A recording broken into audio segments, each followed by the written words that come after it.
What's up, guys? Back with another video, and we just got major fight announcements last night. So, I'm gonna be going over them, making my early prediction. Going just breaking down these fights, telling you guys my thoughts on them, and yeah, let's just start off. UFC 328 main event: Khamzat Chimaev versus Sean Strickland. Yeah, so as you can see, they did not give Nasty Imavov the title shot. It completely screwed him over. UFC, I hate what you're doing here. Absolutely was not the play at all. How do you give this guy a title shot? Ever since the UFC moved to Paramount, they just don't care about resume rankings anymore. They're just giving people title shots, see where they make money. I mean, I don't even know if this fight's gonna be able to go out. The build-up's gonna be crazy. You can't give Sean a mic because of the stuff he said. And Paramount had to cut him off last time. And it's gonna be crazy. We all know what happened. The UFC gave him a title shot because of his ego. That's it. We all know that because this man, yes, he's coming off a really good win against Anthony Hernandez. Good job, Sean. But if you think about before that, he just got embarrassed by Dracus du Plessis, and then he lost to Dracus before that too. Sean Strickland lost to Dracus du Plessis twice. Khamzat Chimaev just absolutely embarrassed Dracus du Plessis last year. So how do you give this man a title shot? He's coming off one win. One win. That's it. Completely undeserved title shot. If y'all don't know, I am not a fan of Sean Strickland. I do not like Sean Strickland that much, guys. He's occasionally funny, but not really. He's mostly just annoying.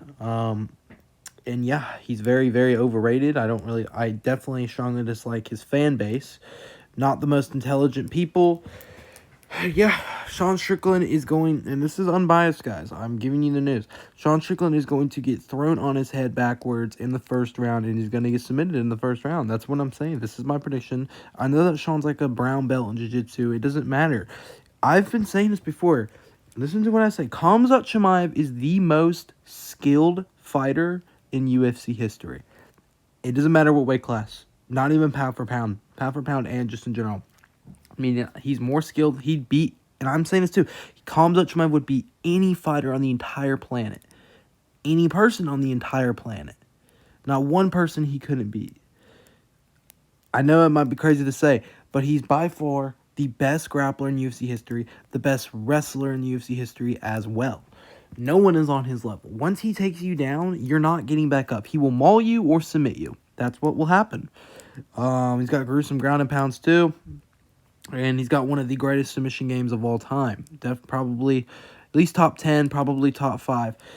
Yeah, this man is arguably one of the scariest fighters in UFC, and he's the best fighter in UFC. I currently have him number 5 on my pound for pound list. Number 4 on my pound for pound list. And he might move into that top 3 once he beats Sean Strickland. Sean Strickland, I'm telling you guys right now. I know when I said Sean Strickland had no chance against Anthony Hernandez, but he truly has no chance against Khamzat. I put on everything. You can remember this video right here. He has 0 chance against Khamzat Chimaev. Absolutely none. I bet my entire life savings on Khamzat Chimaev, and so should you. He has no chance. Listen to the words coming out of my mouth. Sean Strickland is going to submit Khamzat Chimaev is going to submit Sean Strickland in the first round. And even if he doesn't submit him in the first round, he's going to maul him. He'll submit him in another round, or he'll just get a 50-40 decision. Just like he did against Dracus du Plessis. Complete dominance. Strickland's going to have a terrible time. He's going to look like JDM in the 5th round the entire time. It's going to absolutely mauled. It's going to be one of the most dominant UFC title fights in UFC history. Just wait. And here we go. They also announced the UFC 328 main card. Co-main event, Alexander Volkov versus Waldo Cortez Acosta. I love this fight. This is definitely the right fight to make. It's a perfect fight to make. I originally thought that this should be the interim title fight right here. But nope, they gave it to Prayer and Gone. It's fine. But this, I would say this is the number 2 contender fight in heavyweight.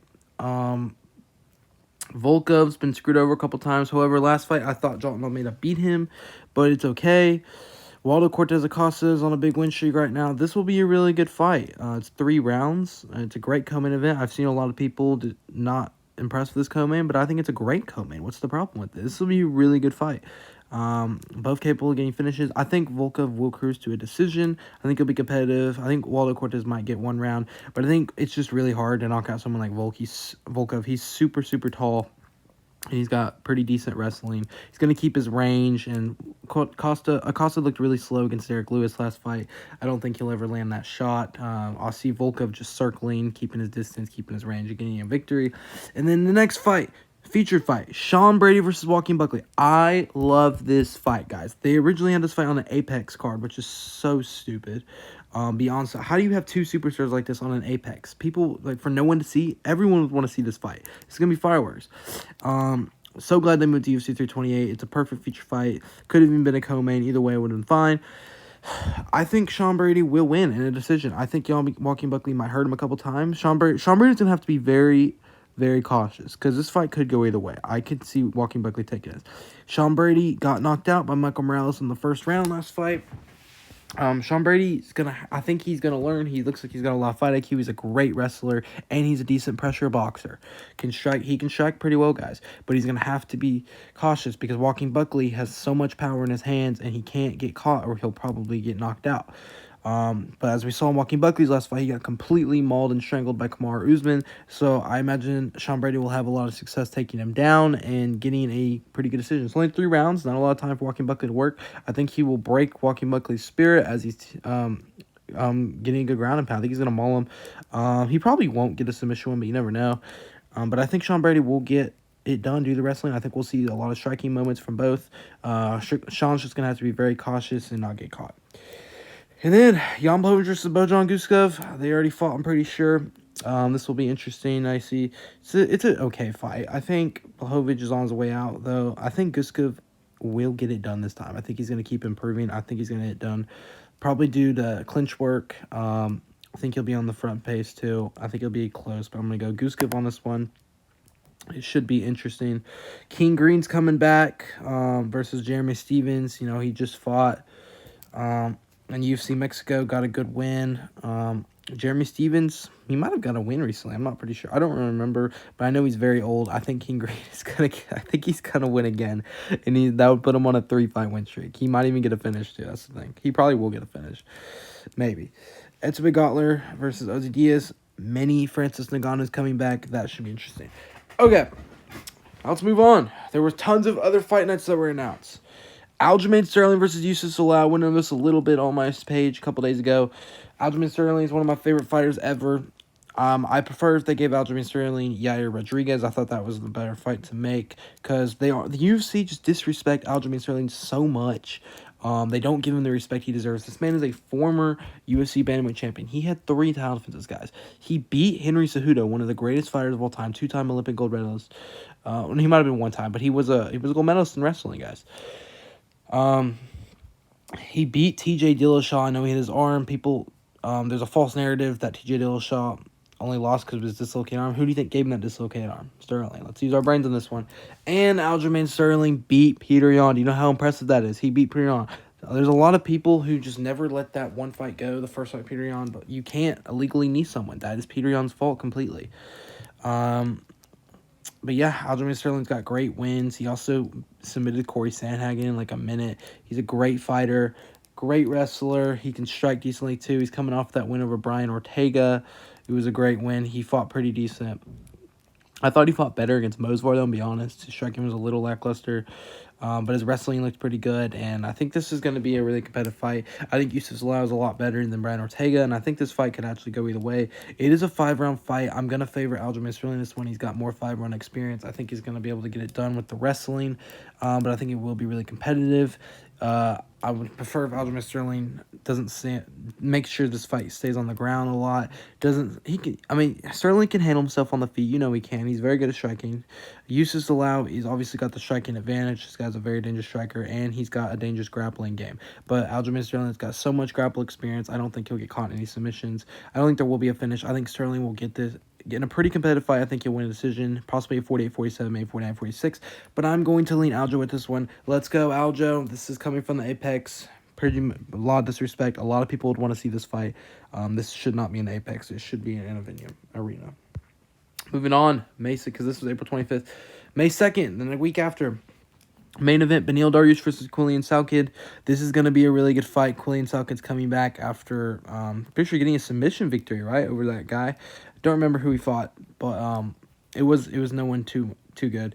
But Quillian Salkid is very good. He's a huge prospect right now. He's got great striking because before that he pretty much unalived that dude with that head kick. He's got very dangerous striking, and he's a really good grappler. And he's fighting Beneil Dariush, who's on his way out, very old. Obviously, he's really good at grappling too, and he can strike okay. But Quillian Salkid is much better at everything right now, and I imagine Quillian Salkid getting a... This is the co-main event, by the way, of the JDM versus Carlos Peraz's fight. And this is in Rackaman. This is Australia. So, Quillian Salkid's coming back to Australia. I'm surprised they're going back to Australia again. I mean, they just went there in February of UFC 325. So, Quillian Salkid's going back home. Hasn't had to have much of traveling yet so far. UFC loves him, I can tell. And I like this guy. This guy's really, really good. And I'm interested to see how far it goes. And I do predict that he will finish Beneil Dariush in the first round. Pretty much fight either way he wants. I'm going to go TKO, though. Think he'll drop him. He might even brutally knock him out cold. It's going to be bad. I give Beneil Dariush pretty much no chance. But obviously everyone has a chance. But pretty much no chance. Quillian Salkid's too good. He's going to end up being ranked after this once he takes them out.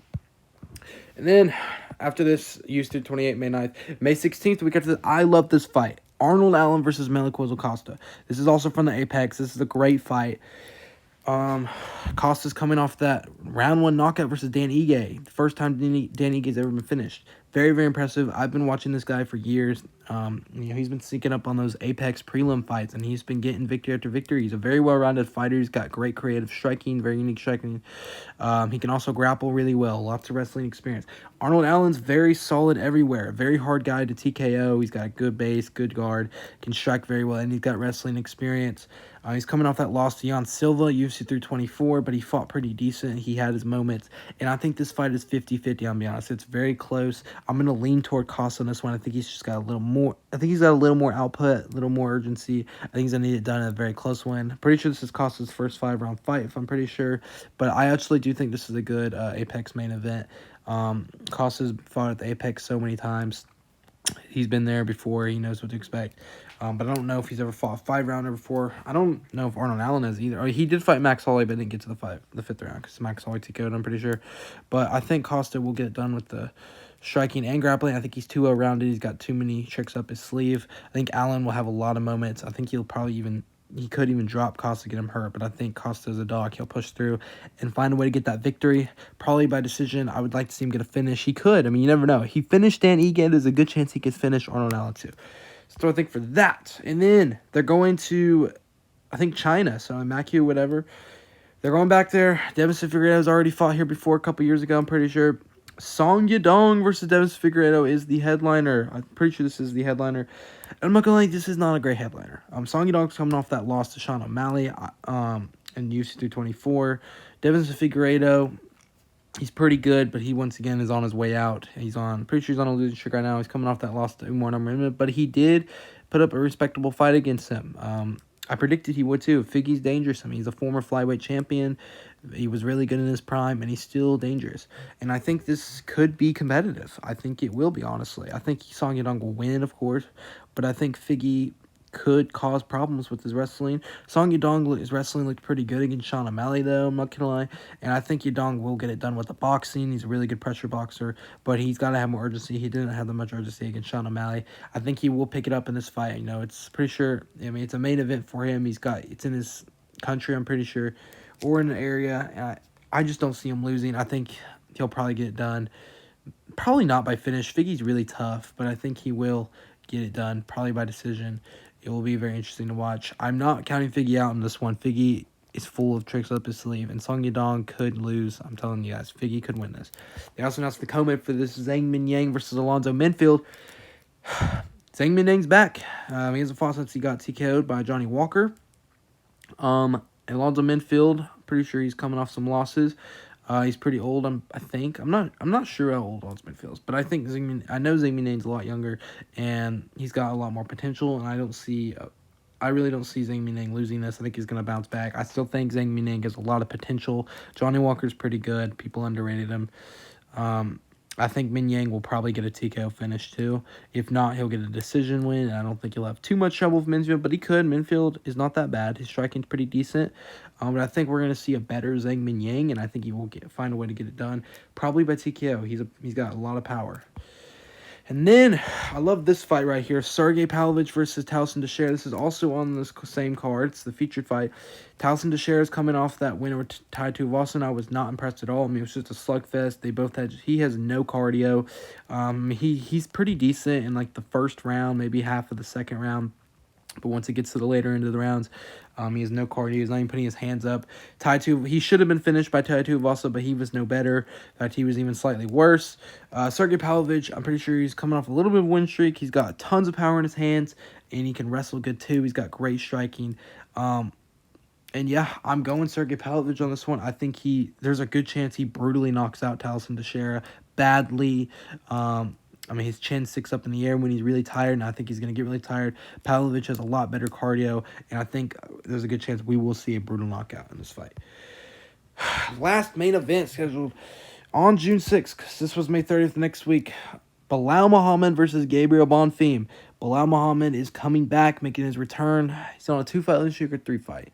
He lost to Ian Gary. Before that, was it JDM? I think it was JDM, yeah. He's on a 2-fight losing streak right now. Y'all know how I feel about Muhammad, if you remember my takes from that.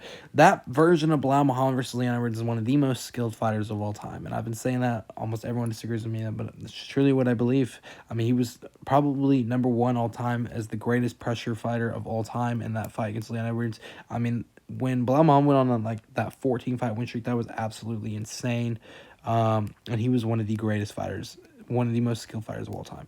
But ever since he fought JDM, he fell off. He just fought like someone else. He just decided to full out box and not even pressure box, just full out stand in the middle and box with JDM. He's really tough. He still made it competitive, but obviously he lost. JDM is the better boxer. If we're talking about pure boxing, obviously JDM is significantly better pure boxer. JDM's takedown defense looked really good. Bilal Muhammad's wrestling was never too good. It was decent, even the Leon Edwards fight, but mainly his best thing was pressure boxing was his best, but he was also a decent wrestler with lots of grappling because he did get lots of control time on Leon Edwards and maul him, and he did that to lots of other fighters too. Gabriel Bonfim's coming off that TKO win that KO win to Randy Brown, knocking him out, and before that, he beat Stephen Thompson. It was close, to be honest. Gabriel Bonfim's a really good striker. He's also pretty decent at wrestling. He's a lot younger. I'm definitely picking Gabriel Bonfim for this. Bilal Muhammad is also on his way out. He's on a downfall right now. He had a good career. He had so much potential too, but I don't know what happened at that JDM fight. Ever since the JDM fight, he looked really bad against Ian Gary too. He was kind of pressure boxing, but he just served no threat to Ian Gary. And Ian Gary is just especially good at striking and keeping his distance and circling. And he just wasn't able to land a takedown. And I think the more when we see Bilal Muhammad fight, the worse and worse he'll get. So I think Gabriel Bonfim's probably going to get TKO finish. I'm actually predicting him to get TKO finish. Let's go 3rd round TKO. I think he's going to be full dominance from him probably. I would love to see Bilal Muhammad win, but I just don't think he will. I think he's on his way out now. He's getting older. I know he's late 30s. So I'm definitely going to go Gabriel Bonfim for this one. He looks really good. I think he will get a TKO finish. So that is going to be it for this video. Lots of great fights. Headline for this video, Sean Strickland's going to get absolutely destroyed by Khamzat Chimaev. He has no chance.